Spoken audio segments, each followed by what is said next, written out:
Assalamualaikum warahmatullahi wabarakatuh. Bertemu lagi dengan saya Tatu Restuati SPD dari SMA Negeri 4 Bogor, yang hari ini akan memberikan materi tentang buku fiksi dan non-fiksi di kelas 11. Di dalam pembahasan kali ini akan membahas tentang butir-butir penting buku fiksi dan nilai-nilai buku fiksi, kesan pribadi terhadap buku ilmiah yang dibaca, lalu pesan fiksi yang dibaca, dan ulasan buku fiksi. Butir-butir penting buku fiksi dan non-fiksi, adanya definisi buku fiksi dan non-fiksi, ciri-ciri buku fiksi dan non-fiksi, jenis-jenis buku fiksi dan non-fiksi, butir-butir dalam buku fiksi dan butir-butir dalam buku fiksi. Pengertian buku fiksi dan non-fiksi. Buku fiksi adalah buku yang berisi cerita dan bersifat imajinatif. Buku fiksi tidak membutuhkan pengamatan dalam pembuatannya dan terkadang isinya tidak perlu dipertanggungjawabkan secara faktual.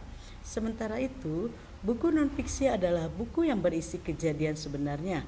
Buku non-fiksi berisi informasi yang bermanfaat bagi pembaca. Ciri-ciri buku fiksi dan non-fiksi. Untuk buku fiksi, 1. Menggunakan gaya bahasa. Yang kedua, menggunakan kata-kata bersifat konotatif. Dan ketiga, berdasarkan imajinasi atau hayalan. Sedangkan ciri-ciri buku non-fiksi, menggunakan gaya bahasa formal, menggunakan kata-kata bersifat denotatif, berdasarkan fakta, berbentuk tulisan ilmiah populer, berupa ide baru atau menyempurnakan ide yang pernah ditulis sebelumnya. Nah, di dalam jenis-jenis buku fiksi dan non-fiksi, untuk buku fiksi itu ada novel, ada roman, kumpulan cerpen, kumpulan puisi, dan drama. Lalu buku non-fiksi itu terdiri dari buku non-fiksi pengetahuan, buku pengayaan keterampilan, buku pengayaan kepribadian. Selanjutnya, butir-butir penting dalam buku non-fiksi. 1.